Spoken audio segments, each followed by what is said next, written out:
2000s. It's so wrong what's happening on many levels. And yet there is a SARS-CoV-2, there is a virus, but 99.7% of people deal with it with their immune systems. So we don't need any of these draconian measures. It absolutely makes no logical sense whatsoever. So, I mean, I've been out in London today just to watch what's going on as London Assembly member. I was up in Speaker's Corner, for quite great. I was up in Speaker's Corner and Hyde Park for a number of hours watching what was going on.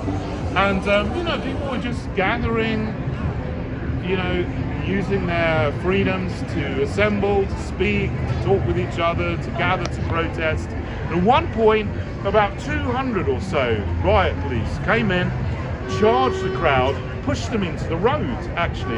It made no sense whatsoever. So a lot of the people that were there just minding their own business got pushed into the traffic. It could have been very dangerous. I mean, there's no need to harass innocent people who are peacefully protesting at the moment. I mean, my view is the police should be out catching real criminals. They should be going after murderers and people who are carrying knives and people who are vandals and thieves. That's what the police should be doing. And you had dozens of vans up there in Hyde Park and hundreds of officers wasting their time, in my view. One of the things Sadiq, when you last questioned him, he advocated for our freedom, mostly freedom of assembly and freedom of speech. Yeah. Yet we still see this sort of behaviour where they are shutting down. Yeah, well, I think he was virtue signalling. I don't know if he was very sincere in what he said, but at one point I did ask him, do you think that people should still be allowed to speak in Speaker's Corner at this time? And he said yes. I don't actually think that he was thinking about the government lockdown at the time, but that's what he said. But yet still, the police are there, stopping people from speaking, moving people on, dispersing people, and you know, generally they let people assemble for a little bit, but then they tried to disperse them and move them on. I think it was because the crowd was too big today. But you know, when there's just a few people, I've been up there last Sunday and the Sunday before, and when there's a few people, they come around and they're much more heavy-handed on an individual basis. But they were today at the end when they sent hundreds of people in to when the crowd thinned out a bit. I mean, what's the point of this? People weren't causing any trouble. Sadiq Khan, he said that he was in favour of our liberties, but it doesn't seem to be happening in reality. What do you feel needs to change? We need a change of mayor. I mean, a change of government, which is why I've started my party, and I hope we can do something about it in the political spectrum. But you know, that's a long-term thing because London elections are in May. The next general election is not until 2024. That's a long time away. I'm also part of the World Freedom Alliance with some of the world-respected doctors and scientists and lawyers as well. And we need to take action in every sphere. We need to take action in the legal sphere. And I know a lot of lawyers are preparing cases about this.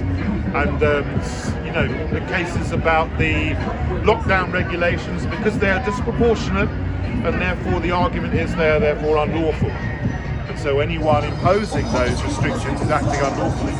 So this is a case going through the courts. Hopefully within time, I know these things take time, sorry about the noise. These things do take time. Do you feel that we have enough time to wait? Well, we don't have a lot of time. I mean, we've been in this since March, and the longer we go on, the more businesses go out they go bankrupt. So for some businesses have run out of time already. Some people have run out of time in their lives. You know, some people have gone under. Some people have lost their homes. The people who've made these decisions, they don't get affected by them, but they have affected many other people and businesses. You know, time for the nation, I don't know. We've maybe got a few weeks, a few months left. I mean, I don't know what's going to be left of the country if this goes on for another 2 or 3 years. You know that they're already talking about having restrictions until March or April. They're already, you know, we're coming to the end of this 4-month lockdown in England. Supposed to come out of it on December the 2nd, and then we go into basically another lockdown with these tiered systems where people aren't allowed to go to the pub and meet each other in groups of more than 6 people and so on. But then they're talking about keeping this going until Easter. When we get to Easter, they'll talk about keeping it going until the summer. So, you know, it's a never-ending situation, and they just keep on extending and extending and extending. Yeah, I think everybody's got to wake up and realise, you know, this is not going to end until you take your freedoms back, your fundamental freedoms that you have under common law, which are your right. So stand up, everybody, take back your freedom. Perfect. Thank you so much. I really You're appreciate welcome. that, honestly.